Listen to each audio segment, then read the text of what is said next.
وہ جو اندر کی کرنسی ہے وہ باہر استعمال نہیں ہو سکتی، باہر کی کرنسی اندر نہیں استعمال ہو سکتی. تو یہ نہ سمجھیے کہ یہ صرف مذہبی ٹھیکیداریاں تھیں، اس کے پیچھے پوری معاشی جو ہے نظام جو ہے استوار تھا. جو یونانی منطق ہے، اصول مان لو، اس سے نتیجے نکالتے رہو. اچھا، اصول کو کوسچن نہیں کر سکتے. ایک عیسائیت کے جبر کے رد عمل میں انسان نے مذہب سے بیزاری ظاہر کی، اور جو یورپ تھا وہاں پہ قرآن نے جا کر اس استخراج کو بدل کر استقراء کی طرف لے گیا. محمد رسول اللہ صلی اللہ علیہ وسلم کا سیاسی نظام تلپٹ ہوا. آج کے دور میں نعرہ کیا ہے؟ عوامی سلطنت. اور یہ وہ دجل اور فریب ہے سیاسی سطح پر جس کے ہم سب جس کے اسیر ہو چکے ہوئے ہیں.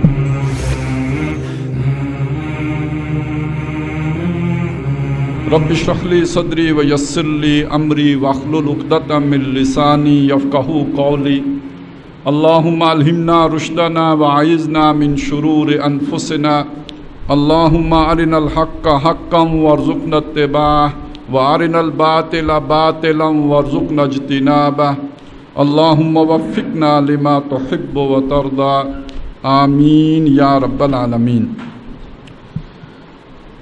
حضرات محترم، جو ہماری اس سے پہلے نشست ہو چکی ہے اس موضوع پر، اس میں دو باتیں ہیں کہ جو تازہ کرنے کی ہیں. پہلی بات یہ کہ میں نے عرض کیا تھا کہ فتنہ دجال کے حوالے سے جو زیادہ معلومات ہیں، خاص طور پہ فتنۃ المسیح الدجال کے حوالے سے، وہ احادیث میں آئی ہیں. لیکن ہم نے اپنی ترتیب یہ طے کی تھی کہ ہم احادیث کا مطالعہ کرنے سے پہلے فتنہ دجال کے حوالے سے قرآن مجید نے جو رہنمائی دی ہے، اور خاص طور پہ سورہ کہف میں جو رہنمائی ہمارے سامنے آئی ہے، پہلے ہم اس سے سبق حاصل کریں گے اور پھر احادیث کا مطالعہ کریں گے. دوسری بات جو ہمارے سامنے آئی وہ یہ، گزشتہ جو گفتگو ہوئی تھی اس میں، کہ قرآن مجید نے جس فتنے کو بیان کیا ہے، جس دجالیت کو، تو وہ اس دجل کو، اس فریب کو یا دجل کو اس اعتبار سے سمجھیں جیسے کسی شے کے اوپر کسی شے کا ملمہ کر دیتے ہیں. لوہے کے اوپر یا تانبے کے اوپر آپ نے سونے کے پانی کا ملمہ کر دیا، تو ملمہ کاری ہے یہ در حقیقت. اس کے لیے ہم نے سورہ کہف کی ابتدا سے جو آیت نمبر 7 ہے اس کو بنیاد بنا کر بات سمجھی تھی کہ انا جعلنا ما علی الارض زینۃ لہا لنبلوہم ایہم احسن عملا. اللہ تعالیٰ خود کہتے ہیں کہ گویا اس زمین کو ہم نے ایسا سنگار کر دیا ہے، اس کو ایسا آراستہ و پیراستہ کر دیا ہے، ایسا مزین اور ڈیکوریٹ کر دیا ہے کہ لوگ اس کی طرف کھنچے چلے جاتے ہیں. حب الشہوات من النساء والبنین والقناطیر المقنطرۃ من الذہب والفضہ، یہ وہ چیزیں ہیں کہ جو بڑی اٹریکٹیو ہیں انسانوں کے لیے، وہ ادھر کھنچ جاتے ہیں. اور جو مطالبات دین ہیں، جو اللہ تعالیٰ کے مطالبے ہیں، ان کی طرف انسان پیٹھ کر لیتے ہیں. تو اس اعتبار سے دنیا میں ایک دجل اور فریب کی کیفیت تو ہمیشہ رہی. آج ہم نے در حقیقت اس کا تاریخی جائزہ لینا ہے کہ ہمارے دور میں آ کے اس کو 4 چاند کیسے لگ گئے، اور اس کے اس گہنے میں اور اس کے اس سنگھار میں اور اس کے اس آراستگی اور پیراستگی میں کئی ہزار گنا اضافہ کیسے ہو گیا. تو وہ بیک گراؤنڈ ہے جس کو آج ہم نے سمجھنا ہے. اس کے لیے سورہ کہف کی جو میں نے آیات تلاوت کی ہیں اس وقت، میں صرف پہلے ان کا ترجمہ کر لوں. فرمایا وَيُنذِرَ الَّذِينَ قَالُوا اتَّخَذَ اللَّهُ وَلَدًا، اور تاکہ وہ خبردار کر دے ان لوگوں کو کہ جنہوں نے کہا کہ اللہ کی اولاد ہے. اور خاص طور پہ یہاں مراد جو ہیں وہ عیسائی ہیں. ویسے تو اولاد کا دعویٰ جو ہے وہ مشرکین مکہ کا بھی ہے، انہوں نے فرشتوں کو اللہ کی بیٹیاں قرار دیا. اولاد کا دعویٰ یہود کے ایک فرقے کا بھی ہے جنہوں نے حضرت عزیر علیہ السلام کو اللہ کا بیٹا قرار دیا. لیکن یہاں جو خاص سیاق و سباق پہ بات آ رہی ہے وہ عیسائیوں کا ذکر ہے.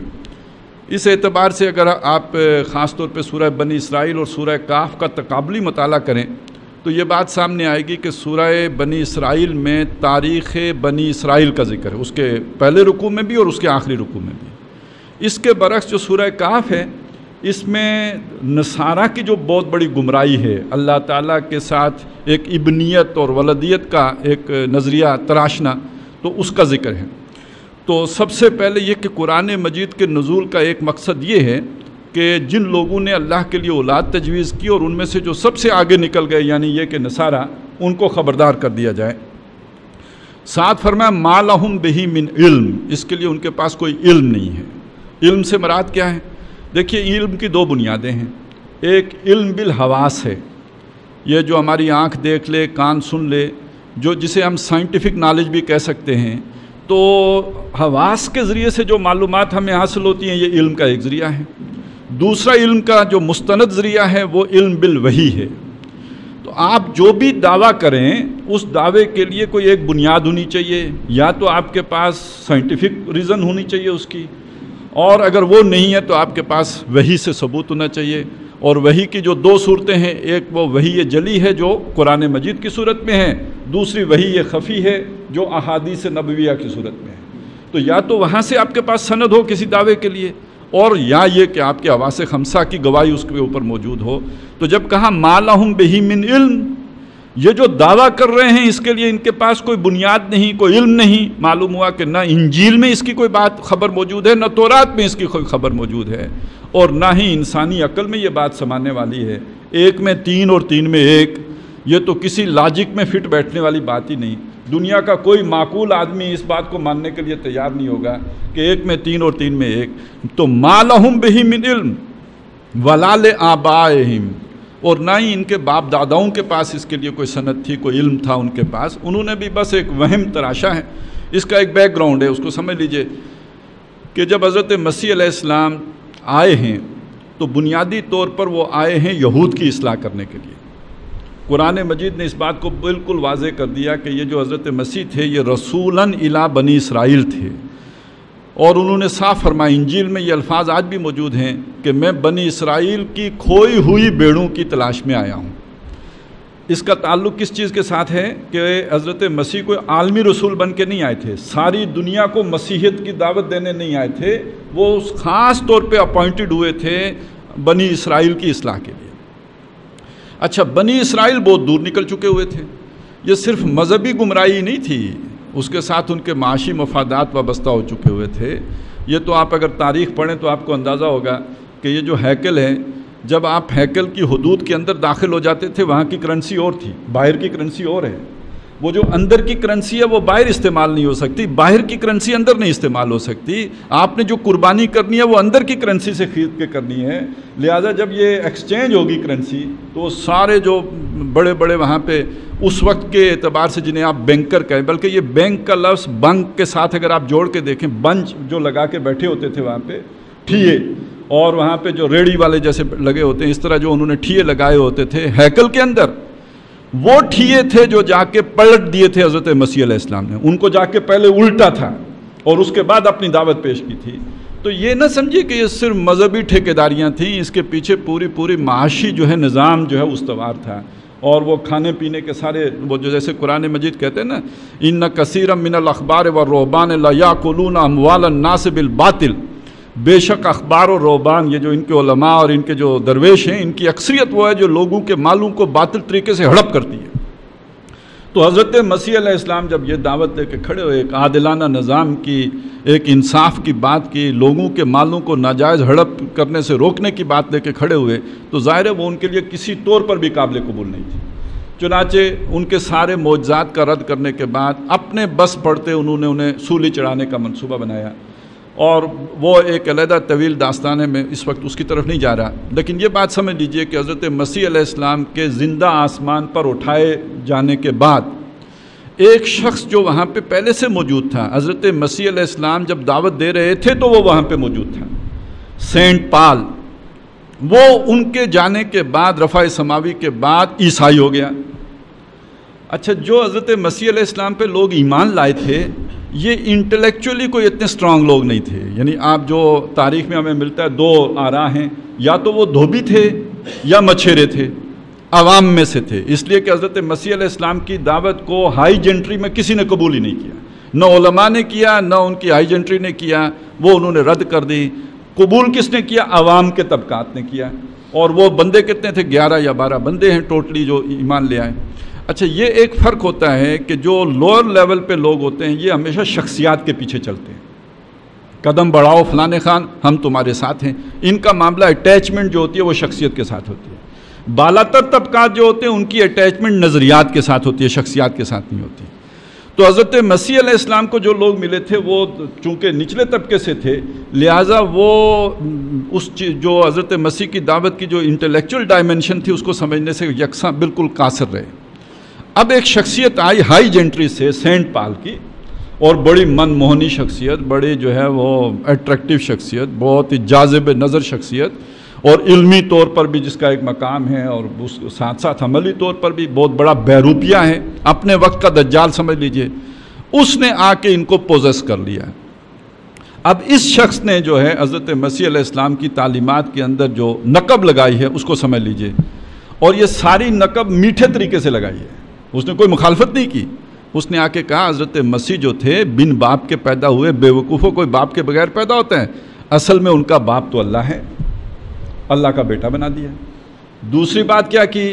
دوسری بات یہ کی کہ اللہ کا بیٹا سولی چڑھ گیا، یہ کیسے ہو سکتا ہے؟ تو یہ در حقیقت اس لیے ہوا ہے کہ جو اسے اللہ کا بیٹا مان لے گا اس کے گناہوں کا کفارہ ادا ہو گیا جب وہ اللہ نے اپنے بیٹے کو سولی چڑھا دیا۔ لہٰذا اب آپ کو کوئی عمل کرنے کی ضرورت نہیں ہے۔ آپ نے اگر شراب پی لی، آپ نے زنا کر لیا، آپ نے کوئی اور گندا کام کر لیا، کوئی شرک کر لی، تو چونکہ اللہ نے اپنے بیٹے کو سولی چڑھا کر اس کے ماننے والوں کے گناہوں کا کفارہ ادا کر دیا، یعنی شریعت ساقط ہو گئی۔ اب آپ دیکھیے شیطان کو جو سب سے بڑی چیز مشکل میں ڈالنے والی ہے وہ کیا کہ بندہ مومن اللہ کے قانون پر عمل نہ کرے۔ اللہ کے قانون پر عمل کرنے سے روکنے کے لیے اس نے جو ڈیسیو کیا ہے، جو دھوکہ دیا، جو فریب دیا، جو دجل کیا ہے، وہ نیکی کے راستے کیا ہے۔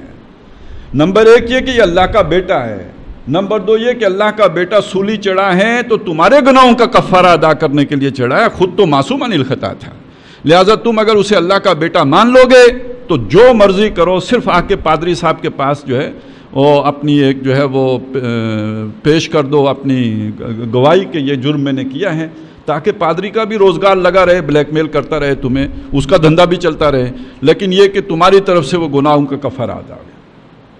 اور اس کے ساتھ تیسرا کام یہ کیا کہ اس نے یہ بتایا کہ یہ تم نے ساری دنیا کو یہ دعوت پہنچانی ہے، یہ ابنیت کا نظریہ۔ اس کا نتیجہ یہ نکلا کہ آج دنیا میں سب سے بڑا مذہب جو ہے وہ یہ مذہب بن گیا ہے۔ دوسری طرف ان تصورات کی اللہ کے ہاں جو ہے وہ کتنی بڑی یہ گراں بات ہے، کتنی بھاری بات ہے، کتنی جرم والی بات ہے۔ پہلی بات یہ کہی کہ اس کے لیے کوئی دلیل نہیں ہے، کوئی انجیل میں، کوئی تورات میں یا انسانی عقل میں اس کی کوئی بنیاد نہیں ہے۔ اور کبرت کلمۃ تخرج من افواہہم، اپنے منہ سے یہ جو بات نکال رہے ہیں بہت بھاری کلمہ ہے۔ سورہ مریم اگر ہم پڑھیں تو اس میں اس کا ذکر آتا ہے کہ اس سے تو آسمان پھٹ پڑنے کو ہے، زمین شک ہونے کو ہے، پہاڑ گر پڑنے کو ہیں۔ یہ اتنا بھاری کلمہ، ان دعوا للرحمن ولدا، کہ انہوں نے یہ کہا کہ رحمان کی اولاد ہے، یہ تو شرک فی ذات ہے۔ دیکھیں کسی شخص نے کوئی بت بنا لیا، اس کو پوجنا شروع کر دیا تو اللہ کے حق میں ڈاکہ مارا ہے۔ عبادت کرنا اللہ کا حق ہے، ہمارے اوپر فرض ہے، اللہ کا حق ہے، تو ہم نے وہ حق کسی اور کو تفویض کر دیا، ہم نے کسی اور کے آگے ماتھا ٹیک لیا، تو اللہ کے حق میں کمی کر دی۔ لیکن یہ کہ اللہ کے لیے بیٹا تجویز کرنا، یہ تو اللہ کی ذات میں شرک کرنے کے مترادف ہے، تو یہ تو بہت بڑا جرم ہے۔ کبرت کلمۃ تخرج من افواہہم ان یقولون الا کذبا، وہ نہیں کہہ رہے مگر جھوٹ کہہ رہے ہیں۔ اچھا، جب آپ ایک جھوٹی شے بنا لیتے ہیں، آپ کو پتہ ہے نا ایک برائی جو ہوتی ہے وہ انڈے بچے دیتی ہے۔ برائی نہ نیکی جامد رہتی ہے نہ برائی جامد رہتی ہے، ہر دو میں بڑھوتری ہوتی ہے، وہ ارتقاء کرتی ہیں، آگے بڑھتی ہیں۔ تو یہ جب ایک برا، اچھا اس کا جو سورہ ابراہیم میں مثال دی، وہ مثال کیا ہے؟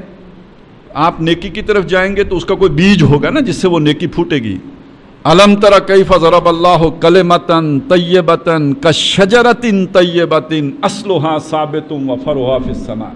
توحید کی بنیاد کلمہ طیبہ، اس کلمہ طیبہ کی بنیاد پر جو آپ کا کردار بنے گا، انفرادی بھی اور اجتماعی بھی، اس کی مثال ایسی ہے، جڑ بہت مضبوط ہے، انسانی فطرت کے اندر وہ جڑ اتری ہوئی ہے، اور اس کے کردار میں پھر جو بلندی آئے گی، وہ اس کو جو گویا اس کی شاخیں آسمانوں سے باتیں کرتی ہیں، انسان کی اندر جو ہے یہ بلندی اور ترفع آئے گا اس کلمہ طیبہ کے نتیجے میں۔ اس کے مقابلے میں جو کلمہ خبیثہ ہے، وَضَرَبَ اللَّهُ كَلِمَةٍ خَبِيثَةٍ، یہ جو کلمہ خبیثہ ہے اجتثت من فوق الارض ما لہا من قرار، اس کی جڑ مضبوط نہیں ہے، اوپر پھیلاؤ بہت زیادہ ہو جاتا ہے۔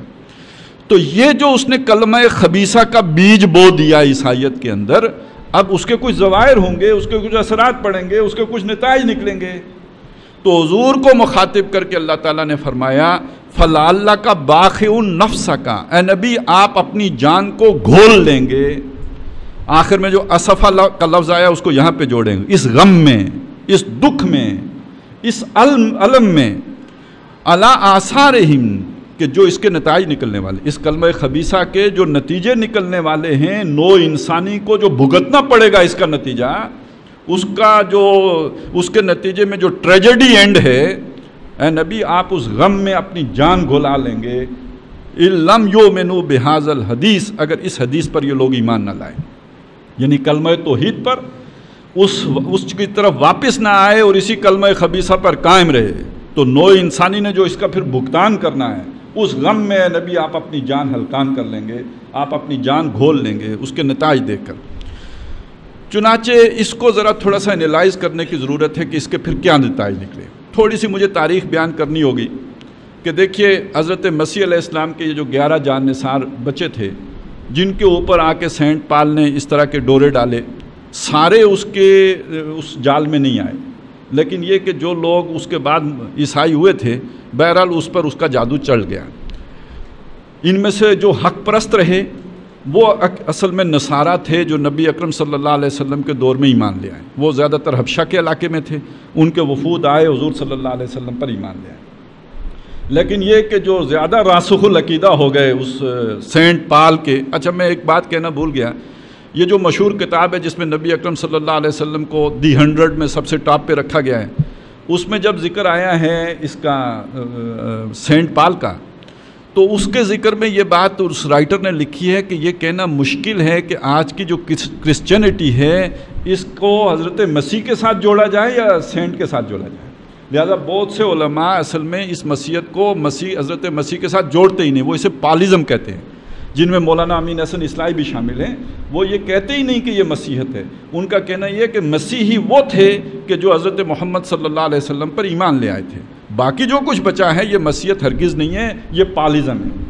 یہ جو پالزم تھا یہ جب یروشلم سے یا فلسطین سے نکلا ہے تو یہ پھر باقی دنیا میں بھی پہنچا، کرتے کرتے سن 300 عیسوی میں پوری سلطنت روما جو ہے یہ کرسچن ہو گئی، آپ کہہ سکتے ہیں پالزم اختیار کر لیا۔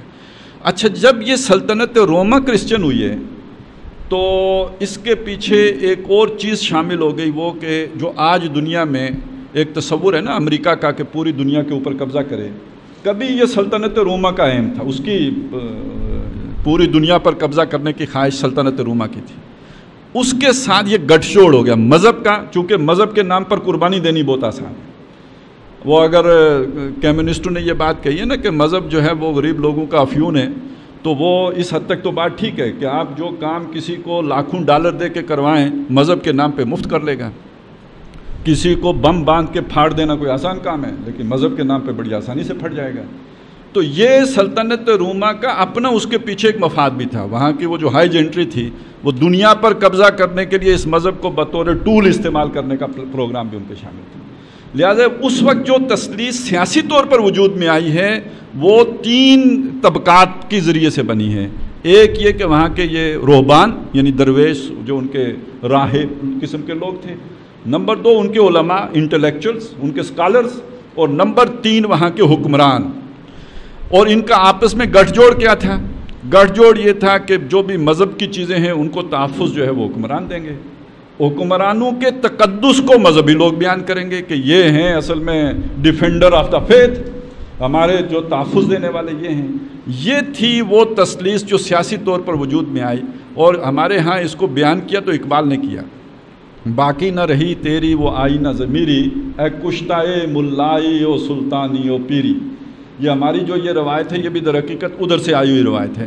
تو یہ 3 طبقات نے مل کے نو انسانی کو جو ہے لوٹنا اور کھسوٹنا شروع کر دیا۔ اب یہ سمجھ لیجئے کہ وہ جو آپ نے نظریہ کیا اسے ڈھکوسلا کہیں، جو سینٹ پال نے جو شے بنائی وہ نظریہ تو ہے نہیں، وہ ایک ڈھکوسلا ہے، ایک دجل ہے، ایک فریب ہے جو اس نے اختیار کر لیا ہے۔ اس دجل و فریب کو جب ریاست کی طاقت حاصل ہو گئی تو اس کے نتیجے میں وہ جبر پیدا ہو گیا کہ اب جو یہ بیانیہ ہے یا یہ جو نظریہ یا ڈکوسلا ہے اس کو کہیں سے چیلنج نہیں کیا جا سکتا۔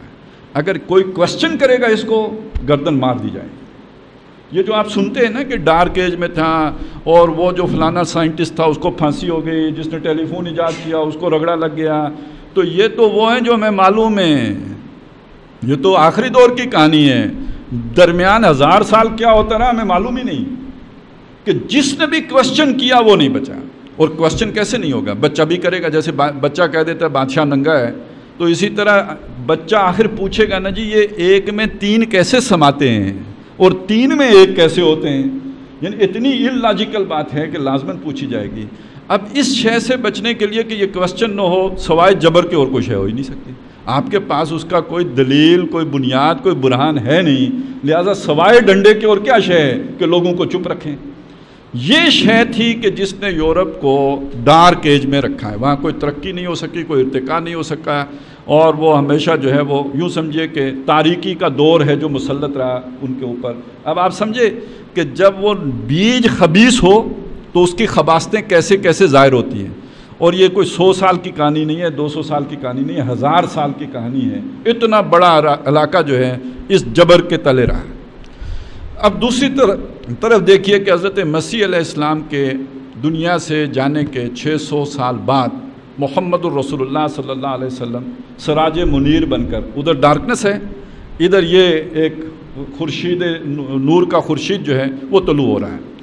یہ حجاز میں محمد الرسول اللہ صلی اللہ علیہ وسلم کی بعثت ہو رہی ہے۔ سن 300 میں وہ واقعہ ہو چکا ہے، سن 600 میں یہ ہو رہا ہے، اور نبی اکرم صلی اللہ علیہ وسلم کی محنت و جدوجہد کے نتیجے میں ایک جو مدینہ کی ریاست نے جب پورے عرب کو اپنے اس میں لے لیا قبضے میں، تو یوں سمجھ لیجئے کہ پوری نو انسانی کے لیے ایک مینارہ نور وجود میں۔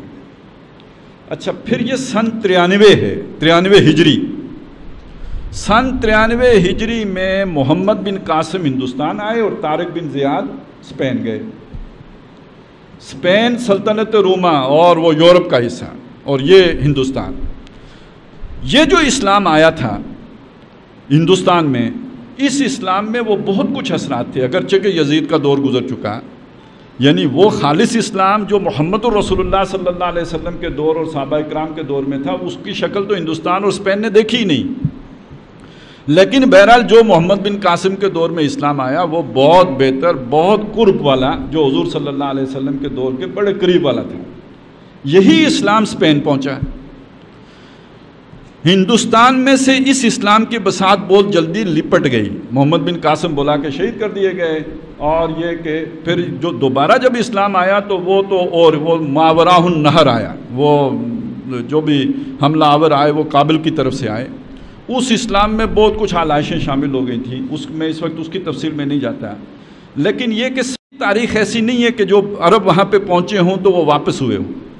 ادھر عالم اسلام میں ایک تبدیلی آئی کہ بنو امیہ سے چھین لی گئی اقتدار اور بنو عباس آ گئے، اور بنو عباس کا دور وہ ہے کہ جس دور میں یونانی فکر و فلسفے نے یلغار کی ہے امت مسلمہ کے اوپر۔ اب یہ بڑی عجیب بات ہے، آپ ذرا دیکھیں کہ یورپ ہی سے سارے فلسفے چل کے آ رہے ہیں، یونان سے چل کے آ رہے ہیں، اور مسلم علاقے کے اوپر ان کی یلغار ہو رہی ہے، اور وہ اسلام جو یورپ پہنچ چکا ہوا ہے وہ اس سے محفوظ ہے۔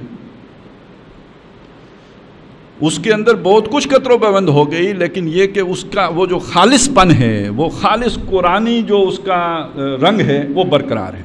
جبکہ یہاں پہ اب ماتریدی عقائد آ گئے، شاعری عقائد آ گئے، علم کلام نیا وجود میں آ گیا۔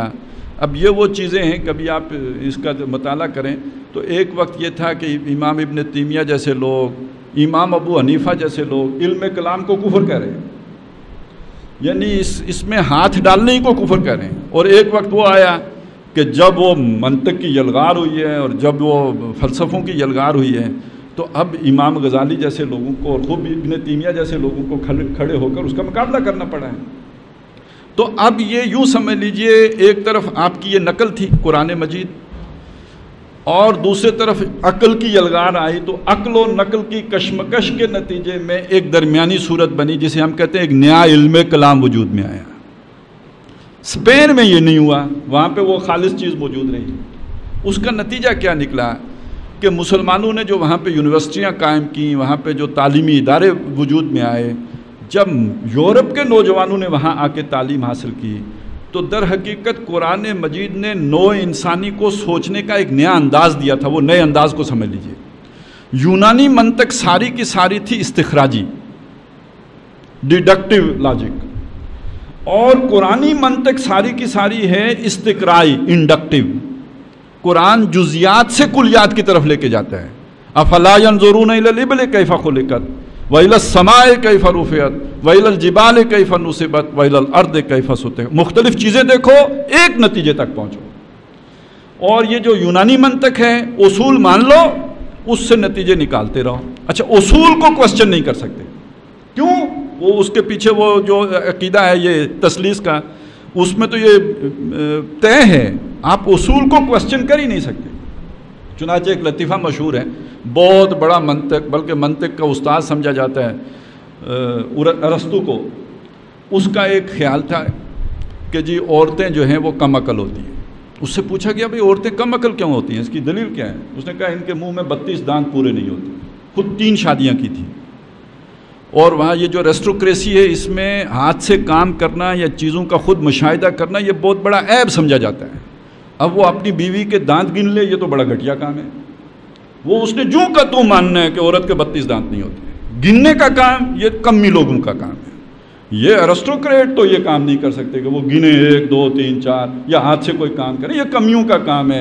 انہوں نے تو بس جو فلسفے آ رہے ہیں چلے ان کو، ان اصول کو مان کر اس سے ڈیڈکشن کر دی۔ یہ تھا یونان کی منطق جو مسلمانوں کے پاس آ گئی، استخراجی۔ قرآن اب استخراجی اصولوں کے مطابق پرکھا جانے لگا، اور جو یورپ تھا وہاں پہ قرآن نے جا کر اس استخراج کو بدل کر استقراء کی طرف لے گیا۔ نتیجہ کیا نکلا؟ یہ جو عقیدہ تھا یہ چیلنج ہو گیا، اور کوئی بھی تحریک اٹھتی ہے تو آہستہ آہستہ اٹھتی ہے، ایک دم نہیں اٹھتی۔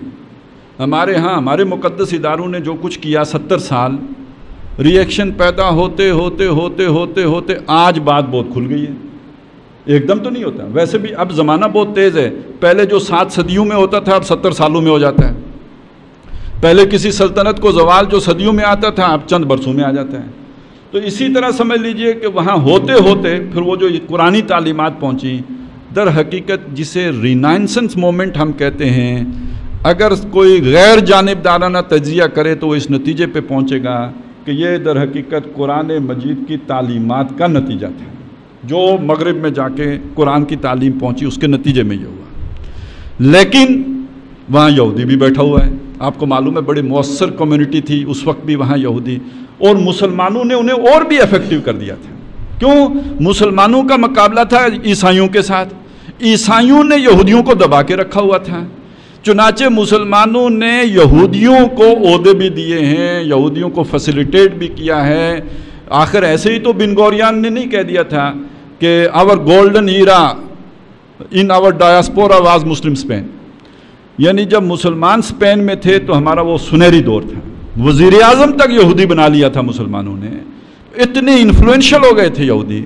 چنانچہ یہ جو وہاں پہ ایک روشنی پھیل رہی تھی، اس کے اندر یہودیوں نے اپنا زہر شامل کر دیا۔ وہ سمجھ لیجئے کیا تھا، وہ یہ تھا کہ اگر اس کے نتیجے میں آزادی کا تصور آیا، یہودیوں نے اسے مادر پدر آزادی بنا دیا۔ اس کے نتیجے میں حقوق انسانی کا تصور آیا تو انہوں نے کہا پھر خدا کو بھی نکال کے سب کچھ انسانی کو بنا دیا۔ یہ جو سارا گند پیدا ہوا ہے اس کے اندر، یہ 2 چیزوں کی وجہ سے پیدا ہوا۔ ایک عیسائیت کے جبر کے رد عمل میں انسان نے مذہب سے بیزاری ظاہر کر دی، اس میں قرآن بھی گڑ گیا، اور دوسرا یہ کہ یہودیوں نے اس کے اندر پھر جان بوجھ کر بھی وہ زہر شامل کیا۔ اس کا نتیجہ یہ نکلا کہ جو نئی تہذیب اٹھی یا جو نئے جو دور کے تقاضے سامنے آئے، اس میں اللہ ہو، بھگوان ہو، رسول ہو، ہر شے سے اعلان برات کر دیا گیا۔ انہوں نے کہا ٹھیک ہے ہم آپ کی انفرادیت کو نہیں چھیڑتے، لیکن اجتماعیت میں کسی مذہب کو چھیڑنے کی ہم اجازت بھی نہیں دیں گے۔ یہ ہے جس کا نتیجہ ہمارے سامنے آیا ہے، اور ایک تہذیب، باقاعدہ ایک ایسی تہذیب جو گاڈ لیس تہذیب ہے، جس میں خدا کے وجود ہی کا انکار ہے، بلکہ اس جگہ پہ لا کے کسی بت کو بٹھانے کی بجائے انسانی کو بٹھا لیا گیا ہے۔ یعنی وہ جو کھانا خالی ہوا نا، ایک انسان کے دل کے اندر ایک جگہ ہے، خدا کو ایک آئیڈیل کو بٹھانے کی جگہ ہے، اس آئیڈیل کے مکان پہ لا کے انسانی کو بٹھا دیا۔ خود انسان ہی گویا اپنا معبود ہے، یہ خود ہی عابد ہے، خود ہی معبود ہو گیا، اور گویا سارا آپ کا جو اب دنیا کا چکر ہے وہ صرف انسان کے گرد گھومنا شروع ہوا۔ دوسرا ظلم کیا ہوا؟ اس انسان کے بارے میں عقیدہ کیا ہے؟ یہ ایک ایوالوڈ اینیمل ہے، اس کو کوئی اس سے اوپر دیکھنے کا تصور بالکل ختم ہو گیا، اس کو جو روح پھونکی گئی تھی اس سے بالکل آنکھیں بند ہو گئیں، یا وہ آنکھ بند ہو گئی جو وہی نے کھولتی ہے، اس کی جگہ پہ صرف یہ بات آ گئی کہ انسان ایک حیوان ہے۔ باقی حیوانوں سے ذرا ترقی یافتہ حیوان ہے حیوان۔ اب اس کے اوپر پھر اور ردے لگنے شروع ہو گئے کہ اگر حیوان ہے تو اس کے اوپر کون سے انسٹنکٹ کا غلبہ زیادہ ہے؟ اختلاف ہو گیا۔ ایک اسکالر صاحب آئے، انہوں نے کہا کہ اس کے اوپر جنس کا جذبہ زیادہ ہے، فرائیڈ نے کہہ دیا۔ تو اس نے کہا کہ پھر تسکین کیسے حاصل ہوگی؟ جی تسکین ایسے حاصل ہوگی کہ آپ سیکس فری سوسائٹی بنا دیں تو بس مطمئن رہے گا، وگرنہ لڑائی جھگڑے فساد فتنے رولے رہیں گے۔ تو آپ چاہتے ہیں پرامن سوسائٹی، امن والے معاشرہ، تو اس میں سیکس فری ہونا چاہیے۔ آخر دیکھیں نا، کوئی حیوان کو اس کے اوپر کوئی پابندی ہوتی ہے؟ اس کے اوپر آپ کوئی ڈسپلن طاری ہوتا ہے؟ نہیں، کچھ بھی نہیں ہوتا، لہٰذا انسان کے اوپر بھی نہیں ہونا چاہیے۔ دوسرے نے کہا نہیں، جب تک آپ پیٹ کا مسئلہ حل نہیں کریں گے، مارکس نے آ کے بتایا یہ سب سے امپورٹنٹ فیکٹر تو پیٹ ہے، بھوک ہوگی لڑائی ہوگی، لڑائی ختم کرنی ہے وسائل سب میں برابر تقسیم کر دو، کمیونزم آ گیا، سوشلزم ہو جائے، یہ اگر آپ کر لیں تو امن ہو جائے گا، سکون ہو جائے گا، چین ہو جائے گا۔ ایڈلر نے کہا نہیں، یہ تو نہیں ختم ہو سکتا، اس لیے کہ جی یہاں اس کے اندر ایک اور بڑا امپورٹنٹ فیکٹر ہے، وہ ارج ٹو ڈومینیٹ ہے، تو جب تک کچھ لوگ پوری طرح غالب نہ آ جائیں، تسلط نہ جما لیں، تو وہ تو اس کے بغیر نہیں رہ سکتے۔ بہرحال یہ مختلف فلسفے بنے، ان کے پیچھے جو بنیادی فلسفہ ہے وہ کیا ہے؟ انسان حیوان ہے۔ اچھا، اس میں جو سب سے دلچسپ بات ہے وہ یہ کہ اس منطقی انسان نے، اس سائنٹیفک انسان نے یہ بات مان لی کہ یہ کائنات خود بخود وجود میں آ گئی۔ یہ جتنا ابنیت کا نظریہ بڑا فرسودہ اور فضول اور نہ سمجھ میں آنے والا ہے، اتنی ہی احمقانہ بات یہ ہے، اتنا نظام ہستی جو ہمارے سامنے ہے بڑا پیچیدہ پرپیچ، لے سانس بھی آہستہ کہ ہے، نازک بہت کام آفاق کی اس کارگاہ شیشہ گری کا، اس کے بارے میں یہ تصور قائم کر لینا، یہ از خود وجود میں آ گیا ہے۔ لیکن آج کا سب بڑے بڑے دانشور وہ یہی مانتے ہیں کہ یہ سب کچھ از خود بن گیا۔ بہرحال یہ نتیجہ ہے جو آج کے انسان کا ورلڈ ویو ہے۔ آج کا انسان جس طرح دیکھتا ہے، جس طرح سوچتا ہے، اور جو باقی یہ کہ کچھ لوگ اگر کہیں کو دنیا کے کونوں خدروں میں کچھ اور عقائد لے کے بیٹھے ہوں تو وہ مین سٹریم کے لوگ نہیں ہیں، وہ آئسولیشن میں رہنے والے لوگ ہیں۔ جو دنیا ہے وہ یہی ہے۔ اور معاف کیجئے گا، ہمارا بھی تمام انٹلیکچول طبقہ، ہمارے سے مراد مسلمانوں کا تمام انٹلیکچول طبقہ، سارا ہمارا جو انفلوئنشل لوگ ہیں، جو حکمران طبقہ ہے، جو مقتدر لوگ ہیں، سب کی سوچ کے اوپر یہی سوچ غالب ہے۔ باقی نیچے عوام، ان کے ذہنوں میں کچھ اور باتیں ہوں تو وہ اپنی جگہ پہ رہا کریں، وہ اس افیون میں ان کے لیے کوئی مزہ ہو، ان کی نظر میں افیون ہے تو یہ افیون سے ان کو کوئی فائدہ پہنچتا رہے تو پہنچتا رہے۔ بہرحال یہ دنیا ہے جس میں ہم جی رہے ہیں۔ یہ تھوڑی سی ایک بیک گراؤنڈ تھی جو ہمارے سامنے آ گئی اس دجل و فریب کی، جس میں آج کا انسان بھٹکا ہوا ہے۔ اب اس میں ایک آیت آپ کو سنا دیتا ہوں جس کو علامہ اقبال نے اپنے فلسفہ خودی کی بنیاد قرار دیا ہے۔ وہ آیت ہے سورہ حشر کی آخری رکوع کی کہ وَلَا تَكُونُوا كَالَّذِينَ نَسُوا اللَّهَ فَأَنسَاهُمْ أَنفُسَهُمْ، ان لوگوں کی طرح نہ ہو جانا جو اللہ سے غافل ہوئے، اللہ نے انہیں اپنے آپ سے غافل کر دیا۔ آج کا انسان در حقیقت اپنے آپ سے غافل ہے۔ جب اس نے اپنے آپ کو حیوان ڈکلیئر کر لیا تو اپنی اس حیثیت سے غافل ہو گیا جس کی خبر، جو مقام، جو مرتبہ انسان کو اللہ نے دیا، جس کی خبریں انبیاء نے دی، اس جگہ سے انسان نے تنزلی اختیار کر لی۔ ثم رددناہ اسفل السافلین، پھر نچلوں میں سب سے نیچے گر گیا۔ چنانچہ آپ اس کا مشاہدہ کریں گے کہ اگر کوئی بہت بڑا پروفیسر ہوگا، بہت بڑا جو ہے مورلسٹ ہوگا، آپ اس کے لیکچر سنیں، معلوم ہوگا کہ کہاں پہنچا ہوا ہے، اور اگر آپ کو اس کے کردار کی کوئی جھلک معلوم ہو جائے تو آپ کو تعفن، بدبو آئے گی کہ کیا آدمی ہے یہ۔ یہ ہے آج کا انسان. اس لیے کہ جب انسان گرتا ہے تو پھر نچلوں میں سب سے نیچے جاتا ہے, وہ پھر حیوانات سے بالکل نیچے چلا جاتا ہے. اب یہ جو دور ہمارے سامنے آیا, اس میں آپ دیکھیے کہ وہ جو مذہب کی تعلیمات تھیں وہ بالکل نگاہوں سے اوجھل ہو گئی, کسی بھی مذہب کی. آج دنیا میں کسی مذہب کو کوئی جگہ اسے حاصل نہیں ہے. بت پرستی ہو, ہندو مت ہو, بدھ مت ہو, عیسائیت ہو, یہودیت ہو. اب یہودیوں میں بھی اگرچہ کہ ہم کہتے ہیں مذہبی ریاست ہے اسرائیل, لیکن جو ان کی حکمران طبقہ ہیں وہ تو سارے کے سارے سیکولر اور لبرل ہیں. ان کا مذہبی طبقہ تو سارا پناہ لے کے بیٹھا ہوا ہے ایران میں, اور ان کا مذہبی طبقہ اس ریاست اسرائیل کے حق میں تھا بھی نہیں. یہ عجیب بات ہے, ہمارا بھی نہیں تھا پاکستان بنانے کے حق میں, ان کا بھی نہیں تھا اسرائیل بنانے کے حق میں. لیکن یہ کہ بہرحال وہ آ کے بیٹھے ہوئے ایران میں, تو جو وہاں پہ حکمران ہیں وہ تو سارے کے سارے لبرل ہیں. اب وہ یہ بھی کہتے ہیں گریٹر اسرائیل بنا کے کیا کریں گے, دنیا ساری کے اوپر ہماری حکومت ہے, اور ہمارا معاشی جو ہے وہ آرڈر نافذ ہے. ساری دنیا کی محنت کرتی ہے, ملائی ہمارے پاس آ جاتی ہے, تو ہم نے خام خواہ توسیع کر کے کیا کرنا ہے. بلکہ وہ جو اب سعودی عرب اور اسرائیل قریب جا رہے ہیں, یہ انیشیٹو اسرائیل کا ہے. انہوں نے انہیں سمجھایا وی آر کزنز, ہم تو آپس میں چچا زاد ہیں, تو ہمارے پاس افرادی قوت کم ہے, تم افرادی قوت تمہاری زیادہ ہے, میں نے جو ہے دنیا کو ہم کریں گے, تم ہمارا ساتھ دو اور ہم تمہیں جو ہے نواز دیں گے. چھوڑو یہ اسلام اور یہودیت اور فلانا, اور ہم کزنز ہیں, سب سیمیٹک ریس ہے ہماری, حضرت سام کی اولاد میں سے ہیں, حضرت ابراہیم کی اولاد میں سے ہیں, ساری دنیا کے اوپر حکمرانی کریں گے. اس چیز نے دیکھیے اب یہ نیشنلزم ہے جس نے سعودی عرب اور اسرائیل کو قریب کر دیا عجم کے مقابلے میں اور ایران کے مقابلے میں. تو یہ وہ دنیا بنی ہے جو ہمارے سامنے ہے, ایک فرد کی سوچ یہ بن گئی. اچھا, جو ہمارا آج کا دور ہے, سائنس اور ٹیکنالوجی کی ترقی نے ایک کام اور کیا, اس نے فاصلے مٹا دیے. یا اسے میں دوسرے الفاظ میں کہوں تو جو آج دنیا میں کہا جاتا ہے کہ دنیا گلوبل ولیج بن گئی ہے. یعنی جس طرح پہلے لوگ ایک گاؤں میں آپس میں مربوط تھے, اس طرح پوری دنیا آپس میں مربوط ہو گئی ہے. یہ جو مربوط دنیا, آپس میں جڑی ہوئی دنیا, جس کا مطلب یہ کہ گاؤں میں کوئی بندہ تنہا نہیں رہ سکتا ہے, وہ جیے گا کیسے تنہا رہ کے, آئسولیشن میں گاؤں میں کوئی بندہ نہیں رہ سکتا ہے. اسی طرح آج کی دنیا میں کوئی ملک, کوئی سوسائٹی باقی دنیا سے کٹ کر نہیں رہ سکتی, آپس میں ملے ہوئے ہیں. یہ گلوبل ولیج ہے. یہ کیوں ممکن ہوا؟ یہ سائنس اور ٹیکنالوجی کی ترقی سے ممکن ہوا. یہ ذرائع نقل و حمل اور ذرائع ابلاغ, ان چیزوں نے مل کر اس کو ایک گلوبل ولیج بنا دیا. یہ جو گلوبل ولیج ہے, جب انسان گلوبل ولیج کا باسی بنا, اس کی آزادی سمٹ گئی. یہ جو انسان کا یہ والا سفر ہے, اس کو بھی ذہن میں رکھیں. انسان جنگل میں آزاد ہے, جو مرضی کرے. وہی انسان اب ایک قبیلے کا فرد بن گیا, برادری وجود میں آ گئی. تو بہرحال برادری کے کوئی اصول ہیں, کوئی قواعد ہیں, آپ نے برادری کے اندر رہنا ہے تو ان کی پیروی کرنی ہے. آپ کی آزادی گھٹ گئی, تھوڑی سی گھٹ گئی مگر گھٹ گئی. اب یہ برادری کسی ایسے شہر میں جا کے آباد ہوئی جہاں پہلے سے 2 برادریاں آباد ہیں, تو کوئی میثاق مدینہ کرنا پڑے گا یا نہیں کرنا پڑے گا؟ ایک نیا سوشل کانٹریکٹ وجود میں آئے گا.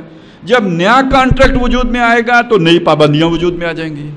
کرتے کرتے جب ایک ریاست وجود میں آ جائے گی تو اس کے قوانین ہوں گے. اس کے جو قوانین کا اطلاق ہوگا تو آپ کی آزادی کا دائرہ اور سمٹ گیا. اور جب گلوبل ولیج بن گیا تو ہر ریاست کہنے کو انڈیپینڈنٹ ریاست ہے, کہنے کو ساورن ریاست ہے, لیکن ہر ریاست اقوام متحدہ کے چارٹر کی پابند ہے یا نہیں ہے؟ تو کدھر گئی اس کی ساورنٹی؟ ساورنٹی کی تو تعریف ہی آپ یہ کرتے ہیں کہ کوئی ایکسٹرنل بائنڈنگ اس کے اوپر نہ ہو. یہاں پہ تو موجود ہے. اس کا مطلب ہے خالص پولیٹیکل سائنس کی روح سے بھی دنیا در حقیقت ایک سٹیٹ میں بدل چکی ہے, اگرچہ کہ اس کا باضابطہ اعلان ہونا باقی ہے. لیکن دنیا کی کوئی ریاست اقوام متحدہ کے بعد ایک ساورن سٹیٹ کہلانے کی حقدار ہی نہیں رہی ہے, اس لیے کہ اقوام متحدہ کا جبر اس کے اوپر آ گیا. تو آزادی اور سمٹ گئی. جب آپ کی آزادی سمٹ گئی تو اس کا مطلب یہ ہے کہ آپ کے اوپر اجتماعیت کا جبر آ گیا ہے. اب یہ جو پوائنٹ آف ویو ہمارے سامنے آیا انسان کا, جب اس پوائنٹ آف ویو کے تحت آپ ایک اجتماعی نظام آپ نے بنایا تو اس کی 3 بنیادیں, جو 3 خاص طور پہ اجتماعی نظام کے جو 3 گوشے ہیں, سیاسی نظام, معاشی نظام اور سماجی نظام, اگر آپ انہیں درجہ بندی کریں گے سب سے اوپر سیاسی نظام ہوگا, اس سے نیچے معاشی نظام آئے گا، اس سے نیچے آئے گا سماجی نظام۔ اسلام جو محمد رسول اللہ صلی اللہ علیہ وسلم لے کے آئے، وہ چونکہ اس ماڈرن ایج کے لیے تھا، لہٰذا اس نے اجتماعی گوشوں کے بارے میں بھی رہنمائی دی، جسے سیکولر فیلڈ کہتے ہیں، تو محمد رسول اللہ کی رہنمائی اس سیکولر فیلڈ کے لیے بھی تھی، ان اجتماعی گوشوں کے لیے بھی تھی۔ اور دور خلافت راشدہ میں ایک مسلمانوں کے لیے ایک سیاسی نظام، معاشی نظام، سماجی نظام، اس کی پوری طرح اس کا اطلاق ہو گیا، اور نو انسانی نے اس کو اپنی آنکھوں سے دیکھا چلتا پھرتا۔ لیکن جب یہ یلغار آئی ہے، وہی یہودی یلغار، یہ جو انٹرنل سبوٹیج ہوا ہے مسلمانوں کا آپس میں، تو اس کے پیچھے کون تھا؟ یہ عبداللہ ابن سبا کون ہے؟ جیسے وہاں سینٹ پال آیا تھا، یہاں عبداللہ ابن سبا آیا۔ یہ ایک یہودی جو ہے وہ مسلمان ہوا، اور اس کے بعد اس نے ساری جو ہے نقب لگائی۔ بہرحال اس کا نتیجہ کیا نکلا کہ سب سے پہلے آپ کا سیاسی نظام الٹ گیا، خلافت ملوکیت میں بدل گئی۔ آج یہ بھی کنفیوژن ہے بہت کہ وہ جو سارا ملوکیت کا دور ہے، لوگ اس کو بھی خلافتی میں کاؤنٹ کرتے ہیں۔ خلافت وہ ہے جو محمد رسول اللہ صلی اللہ علیہ وسلم کے طریقے پر تھی، اور خود حضور نے فرمایا تھا ثم تکون ملکن عاضن، پھر کاٹ کھانے والی بادشاہی قائم ہو جائے گی۔ یہ جو دور بنو امیہ ہے اور دور بنو عباس ہے، یہ کوئی خلافت کا دور نہیں ہے، انہوں نے خلافت کا لفظ استعمال کیا ہے، یہ حقیقت میں بادشاہت کا دور ہے۔ یہ جو دور ہے اسے حدیث میں کہا گیا کاٹ کھانے والی بادشاہی ہے۔ تو جب یہ کاٹ کھانے والی بادشاہی آ گئی تو حضور کا بتایا ہوا سیاسی نظام تو ختم ہو گیا۔ سب سے پہلے دجل یہ ہوا کہ آپ نے بادشاہت کو خلافت سمجھ لیا، یہ فریب تھا، یہ بیروب تھا، لیکن سمجھا گیا، اور لوگ آج تک سمجھ رہے ہیں اور بڑے مطمئن ہیں، اور اس کے حوالے دیتے ہیں، اسے کھینچ کے 1924 تک لاتے ہیں۔ اگر اس میں کوئی جان ہوتی یہ ختم کیوں ہوتا؟ اور سمجھ لیجئے آج دنیا میں اسلام اگر بدنام ہے، اس کا جو سبب، ایک تو آج کے دور کا مسلمان ہے، لیکن اس کا جو بڑا سبب ہے وہ کیا ہے کہ جب آپ کے پاس طاقت آ گئی، آپ نے اسلامی تعلیمات کو پیٹھ دکھائی، آپ بھی ایک امپیریل پاور بن گئے۔ یہ میں مانوں گا کہ آج کی امپیریلسٹ پاور جو کچھ کرتی ہیں، مسلمانوں نے اتنے مظالم نہیں کیے، لیکن کیے تو ہیں۔ اپنے اقتدار کو توسیع دینے کے لیے، مملکت کو توسیع دینے کے لیے جنگیں لڑی ہیں، مال و دولت کے لیے جنگیں لڑی ہیں، نام سب کے لیے جہاد فی سبیل اللہ کا استعمال ہوا ہے۔ اس وقت تو کر لیا آپ نے، آج بھگتنا پڑ رہا ہے، اسلام بدنام ہو گیا۔ علامہ اقبال نے کیا کہا تھا پاکستان بنانے کے حوالے سے؟ اگر ہمیں موقع مل گیا کہ ہندوستان کے شمال مغرب میں ایک آزاد مسلمانوں کی ریاست وجود میں آ جائے، تو ہمیں موقع ملے گا کہ عرب امپیریلزم کے دور میں اسلام کے چہرے پر جو داغ و دبے پڑ گئے تھے وہ ہٹا کر اصل اسلام کی تصویر دنیا کو دکھا سکے۔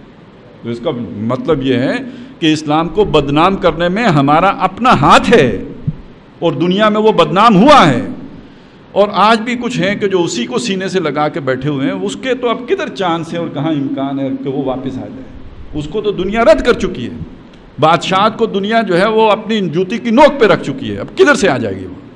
تو وہ تو بھول جائیں قصہ۔ دوسری بات یہ سمجھ لیجئے کہ سب سے پہلے یہ سیاسی نظام اڑا ہے۔ اچھا، جب سیاسی نظام میں خلافت نے ملوکیت کی صورت اختیار کی تو ملوکیت تو چل ہی نہیں سکتی جاگیرداری کے بغیر۔ یہ بڑی خاص بات ہے، اس کو سمجھ لیں۔ بادشاہ وہ کیسے چلے گا؟ اس کو فوج چاہیے، فوج کیسے بنائے گا؟ فوج ہوتی ہے جاگیرداروں کے پاس، وہی جو مزارے ہوتے ہیں وہی فوج ہوتی ہے۔ چنانچہ آپ کو پتہ ہے پرانا جو بادشاہی نظام تھا، اس میں جو دربار میں لوگ آ کے بیٹھتے تھے، اس میں منصب ہوتا تھا۔ یہ 5000 منصب دار ہے، یہ 10,000 منصب دار ہے۔ کیا مطلب ہے اس کا؟ اس کے پاس 10,000 فوج ہے، اس کے پاس 5,000 فوج ہے۔ زمین کون الاٹ کرے گا؟ بادشاہ الاٹ کرے گا۔ جس کے پاس زمین ہوگی وہ اتنے بندے رکھ لے گا، وہ اس زمین کی پیداوار سے وہ بھی کھائیں گے، وہی فوج ہے۔ کل بادشاہ کو ضرورت پیش آئے گی، وہ اس منصبدار کو کہے گا فوج پیش کرو، وہ لے کے آ جائے گا۔ تو بادشاہی نظام کے ساتھ جاگیرداری نظام لازماً آئے گا۔ تو وہ اللہ کے نبی صلی اللہ علیہ وسلم جنہوں نے کہا کہ 3 سال اگر تم اپنی زمین خود آباد نہیں کر سکتے، اپنے بھائی کو دے دو۔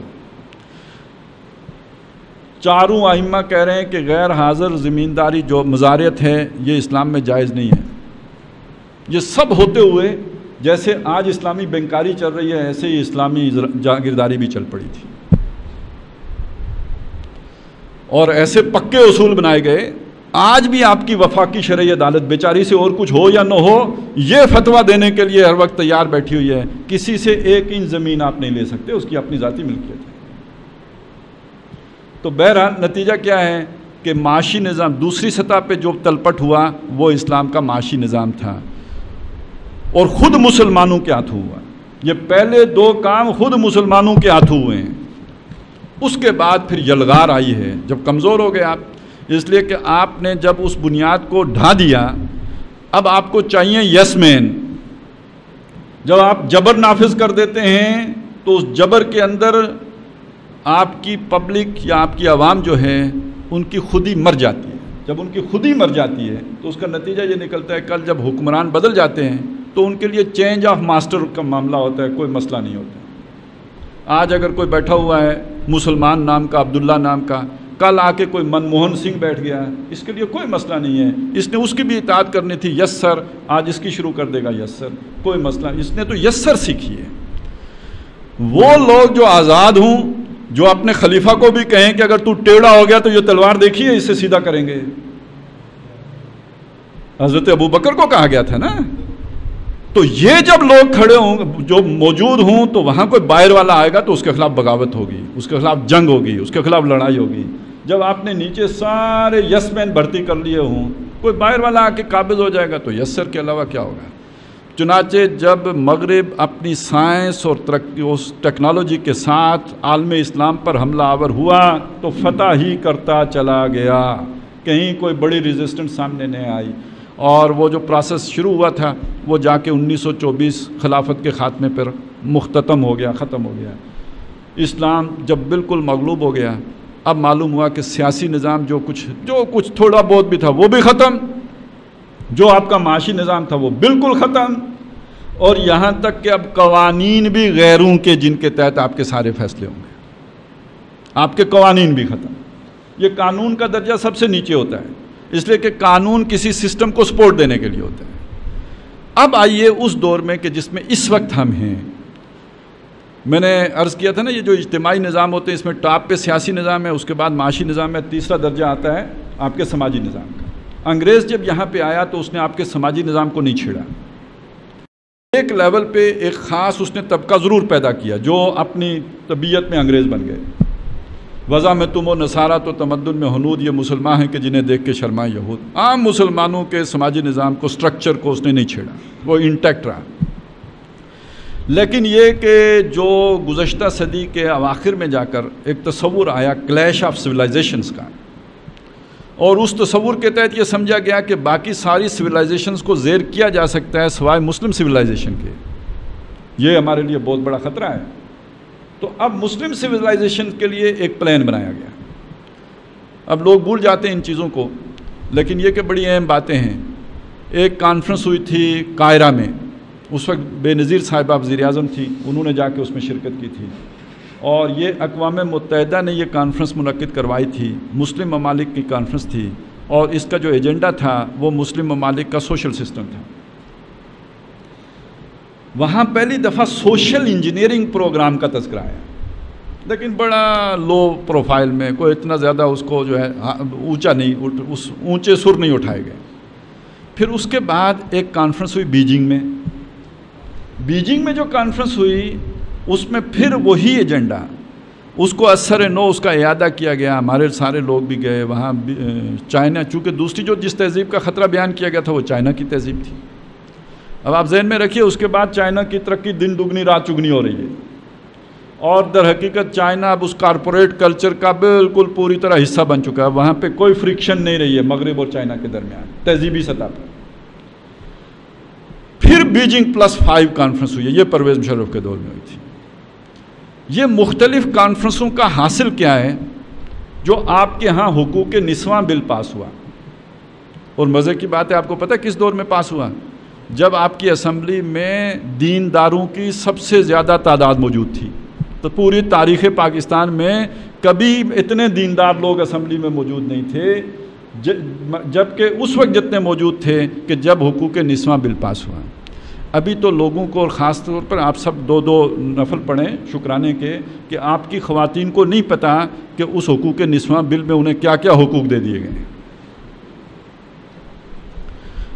یہ آئین جتنی دیر پوشیدہ رہے خواتین کی نظر سے تو آپ کی اچھی چلتی رہے گی، وگرنہ یہ کہ وہ سارے مغربی قوانین جن پر آپ ہنستے ہیں آپ کے ملک میں لاگو ہو چکے ہیں، آپ کو پتہ بھی نہیں ہے۔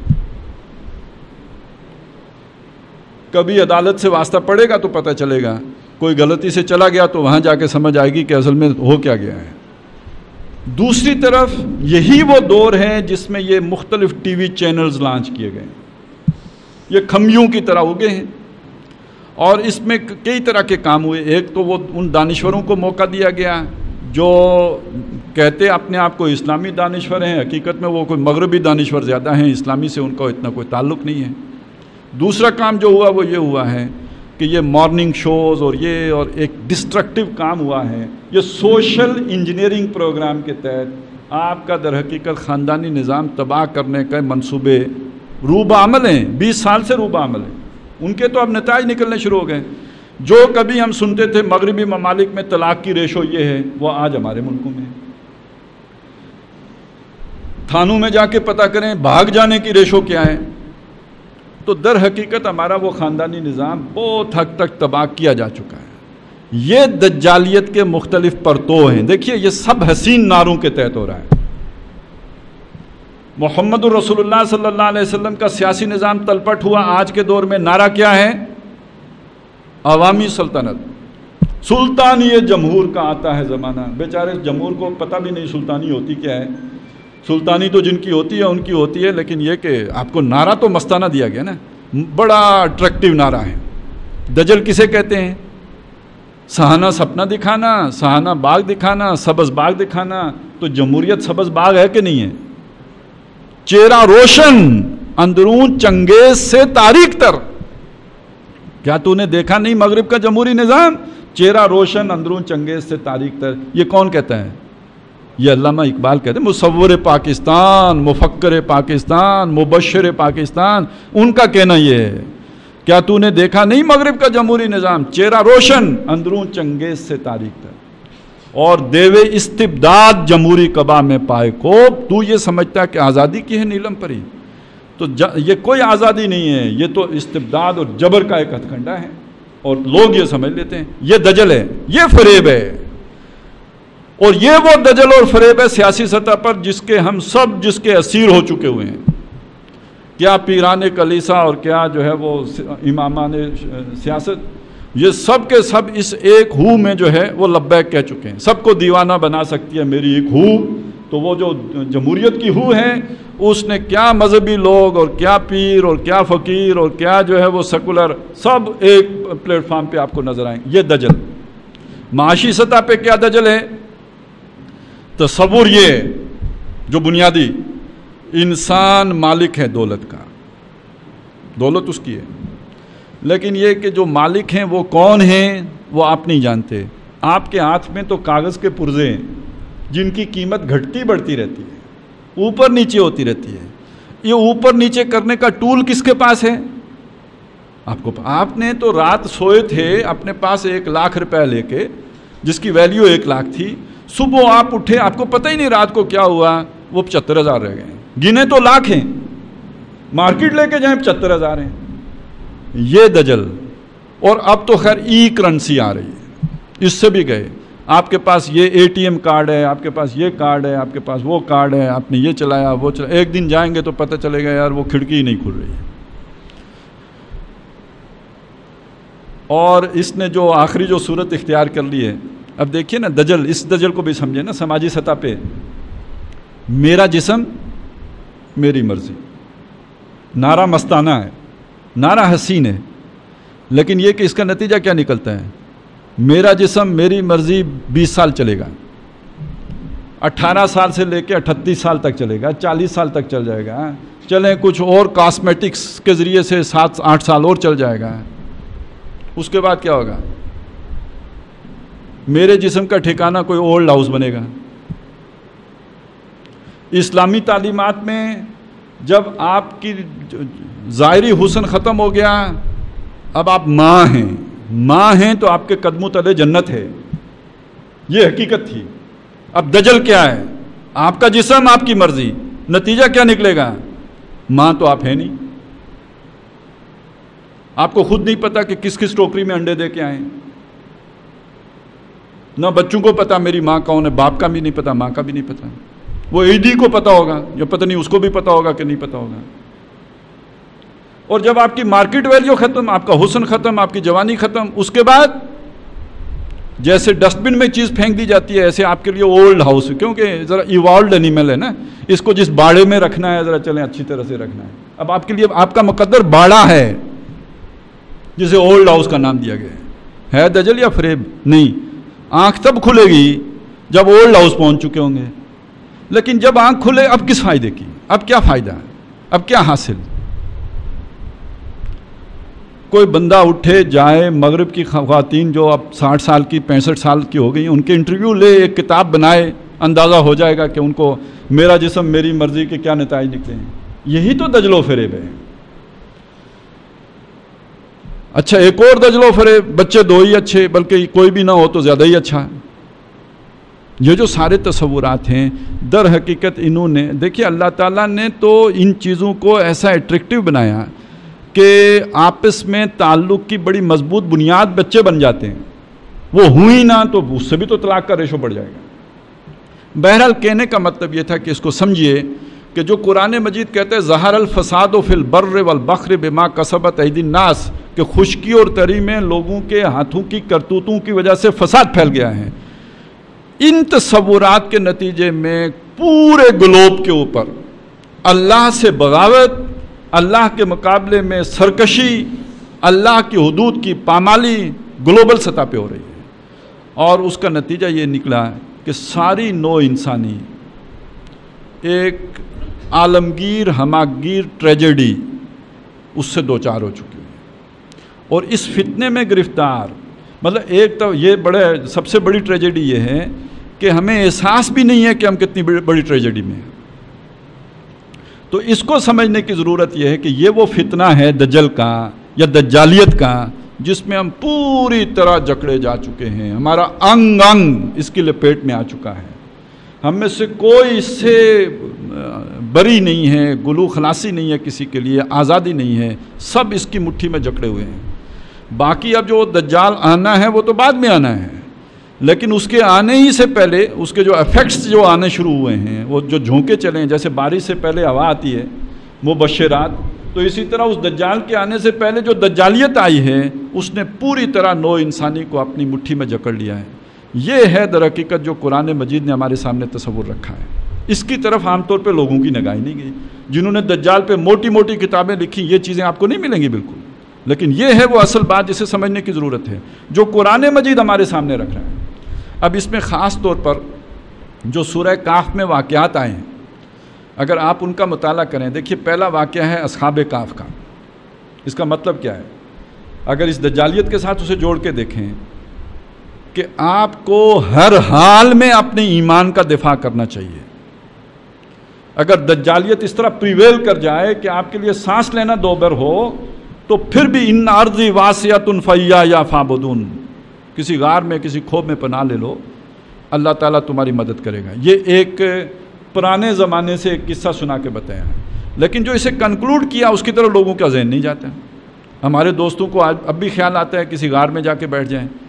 آج کی دجالیت سے کوئی غار بھی آپ کو پناہ نہیں دے سکتا، سیٹلائٹ سے دیکھے جائیں گے، کہیں نہیں چھپ سکتے۔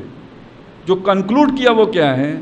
اللہ تعالیٰ نے اس پورا واقعہ بیان کرنے کے بعد فرمایا وَاتْلُ مَا أُوحِيَ إِلَيْكَ مِن کِتَابِ رَبِّكَ،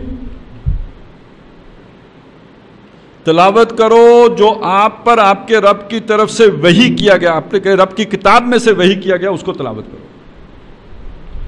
اس سورہ مبارکہ کا پہلا جملہ کیا ہے؟ الحمدللہ الذی انزل علی عبدہ الکتاب ولم یجعل لہ عوجا، کتاب اتاری، اس میں کوئی ٹیڑھ نہیں رکھی، کجی نہیں رکھی، قیمن، بالکل سیدھی کتاب ہے۔ اچھا، وہاں پہ آخر اس کے بعد کیا الفاظ آئے؟ کتاب کی تلاوت کرو، اس کے بعد کیا ہے؟ وَلَن تَجِدَ مِن دُونِهِ مُلْتَحَدًا، تم ہرگز اس کے سوا اپنے لیے کوئی پناہ گاہ نہ پاؤ گے۔ اس کا ایک معنی تو یہ ہو سکتا ہے اللہ کے سوا اپنے لیے کوئی پناہ گاہ نہ پاؤ گے۔ تو اللہ کے سوا اگر پناہ گاہ نہیں پاؤ گے تو اللہ کے پاس پہنچنے کا طریقہ کیا ہے؟ اللہ کی کتاب۔ وَاعْتَصِمُوا بِحَبْلِ اللَّهِ، اللہ کی رسی سے چمٹو گے تو اللہ تک پہنچو گے۔ تو دنیا سے اس دجل سے بچنا چاہتے ہو تو اللہ کی کتاب کے ساتھ چمٹ جاؤ۔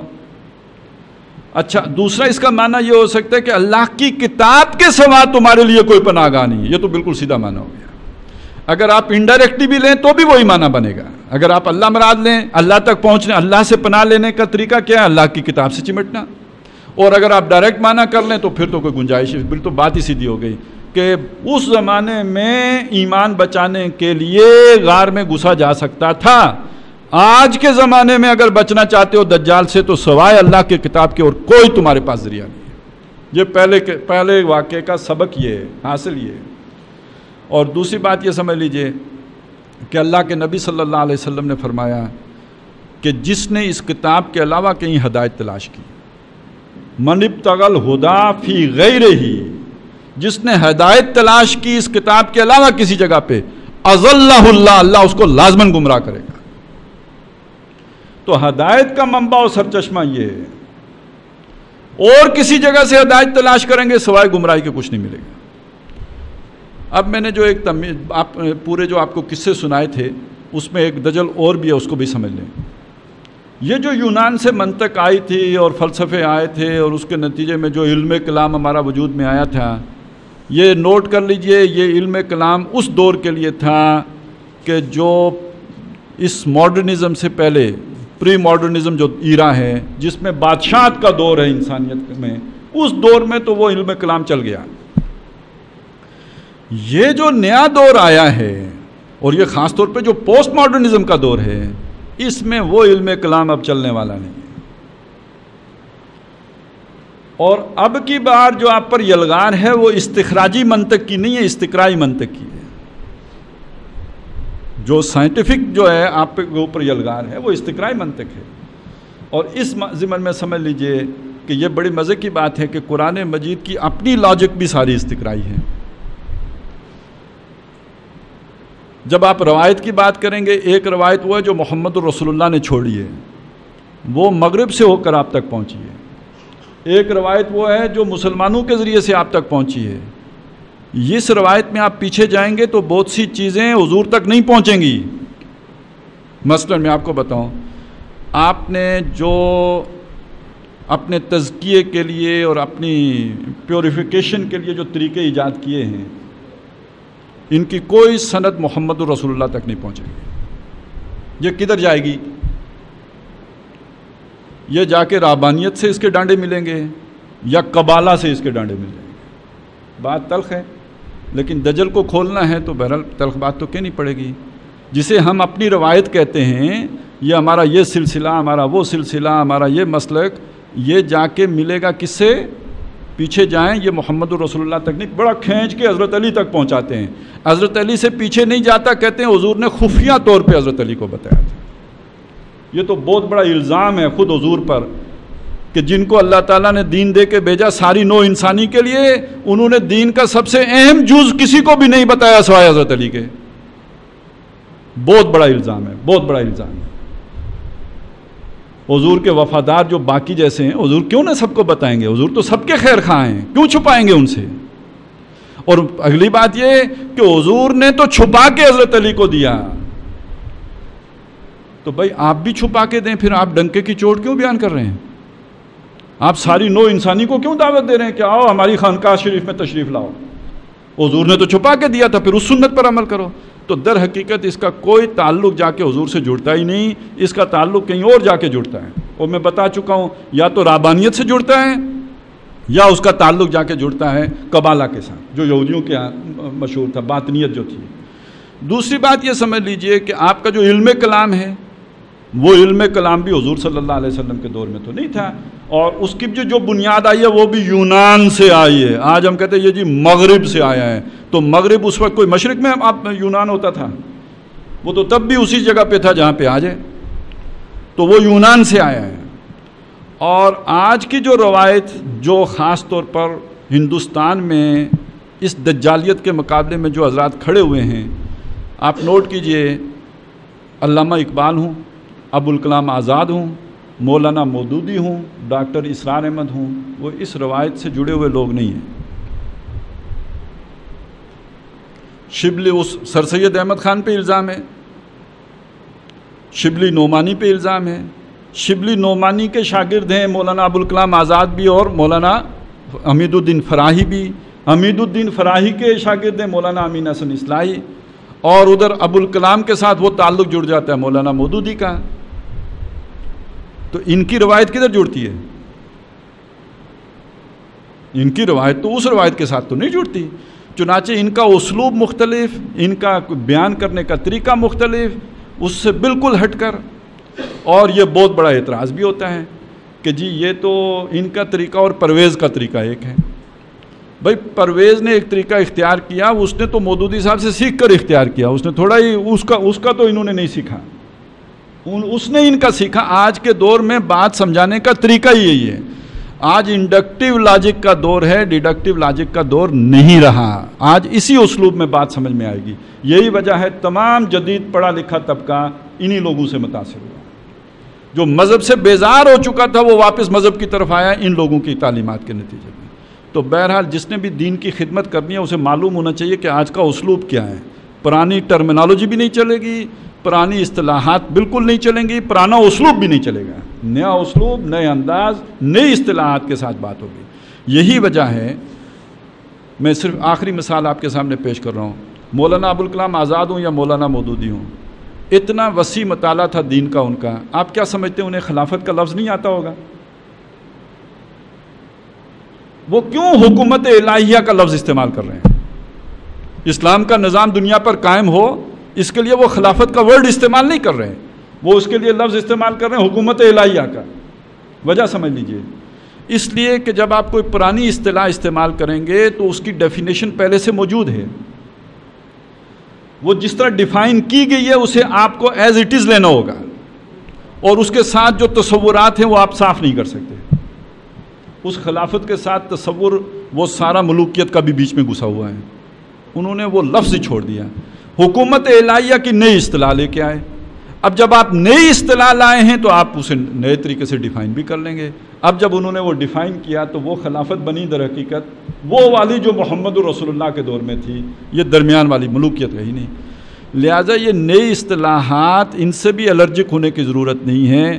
اگر آپ نے ریولوشن لے کے آنا ہے، آپ نے انقلاب برپا کرنا ہے، نیا نظام لے کے آنا ہے، تو نئی اصطلاحات کے بغیر آ ہی نہیں سکتا۔ پرانی اصطلاحات استعمال کریں گے، وہ ہمارے ڈاکٹر اسرار احمد کہا کرتے تھے کہ وہ ہیر پھیر کھوتی بوڑ ہیٹ، وہ کہتے ہیں کھوتی کو لے کے جدھر بھی جاؤ وہ جب اسے موقع ملے گا واپس بوڑ کے درخت کے نیچے آ کے کھڑی ہو جائے گی۔ اسی طرح آپ پرانی اصطلاحات کو جتنی دفعہ بھی سمجھا لو، وہ دوسرے کے ذہن میں وہی تصورات جو صدیوں سے راسخ ہیں واپس ادھر چلا جائے گا آدمی۔ اس لیے یہ نئی اصطلاحات کی بھی ضرورت ہوتی ہے، یہ ایک نیا جو ہے اسلوب ہے کہ جو اختیار کیا گیا۔ آج اگر کسی نے دین کا کام کرنا ہے تو اثر نو ان چیزوں کو دیکھنا ہوگا، مطالعہ کرنا ہوگا، اس لیے کہ یہ جو 21ویں صدی شروع ہوئی ہے اس میں بہت سے نعرے، بہت سے چیزیں محض مغالطہ پیدا کرنے کے لیے کھڑے کیے گئے۔ اب داعش جیسی جماعت کھڑی ہو کے خلافت کا نعرہ لے کے کھڑی ہو جائے تو یہ کیا ہے؟ یہ سوائے دجل کے کیا ہے؟ تو ایک وقت میں ہمیں بڑا ایک وہ ہو گیا تھا کہ ہمارے پڑوس میں شاید پتہ نہیں خلافت ہی آ رہی ہے، تو بہت بڑے بڑے لوگ اس کے قائل ہو گئے تھے۔ ایک جگہ پہ ایک صاحب نے تو مجھے یہ کہا بھائی پیڑ گننے چاہیے، ہمیں آم پیڑ نہیں گنو، آم کھاؤ۔ تو میں نے عرض کیا کہ دیکھیں یہ دجل کا دور ہے، اس میں آم بھی پیڑ بھی دیکھنے چاہیے، کہیں نیم کے ساتھ آم نہ لگے ہوں۔ تو اچھی طرح دیکھ لیجئے، آج صرف آم ہی نہیں کھانے ہیں، آموں کے ساتھ یہ بھی دیکھنا ہے کہ کس درخت کے ساتھ یہ آم لگا ہے۔ تو یہ دجل و فریب ہر سطح پہ ہے۔ اب ہم نے آگے انشاءاللہ تعالی، میں نے صرف ایک واقعے کے حوالے سے بات کی ہے، سورہ کاف میں جو ایک واقعہ آیا ہے، اس کے علاوہ بھی واقعات ہیں جو بیان ہوئے ہیں، اس کی بھی ہم نے جو اس کے ساتھ نسبت ہے، جو ان کے ساتھ تعلق جڑتا ہے دجل کے ساتھ، اس کی وضاحت کرنے کے بعد پھر انشاءاللہ تعالی میں آؤں گا احادیث کی طرف۔ آج کے لیے ہم نے جو چیز سمجھی ہے اس کا ایک لب لباب یا خلاصہ یہ ہے کہ در حقیقت اس دجالیت کے فتنے نے کی بنیاد بنا ہے نظریہ ابنیت یا نظریہ ولدیت۔ اس کے نتائج تھے جس کے نتیجے میں نوع انسانی دین اور مذہب سے بیزار ہو گئے۔ پھر جب سائنس اور ٹیکنالوجی کے جنات انسان کے قابو میں آئے، ان جنات کی مدد سے جب انسان نے تسخیر کائنات کا کام شروع کیا تو نتیجہ یہ نکلا کہ اسے اللہ کی مدد کی کوئی ایسی ضرورت باقی نہیں رہی، بہت کچھ اس کی اپنی دسترس میں آ گیا۔ اب وہ بارش خود برسا سکتا ہے، اب وہ کھاد کے ذریعے سے اپنی اور بہت اور ٹیکنالوجی کے ذریعے سے فصل خود اگا سکتا ہے۔ ہر شے بالکل کارخانہ بن گئی ہے، ہر شے کیلکولیٹ ہو سکتی ہے، آپ اتنا کریں تو نتیجہ اتنا نکل آئے گا۔ تو اس سائنس اور ٹیکنالوجی نے اللہ سے اس اعتبار سے بھی دور کر دیا، اور پھر اس کے نتیجے میں جو ایک تہذیب اور ایک تمدن وجود میں آیا، اس کے جو 3 اجتماعی گوشے ہیں۔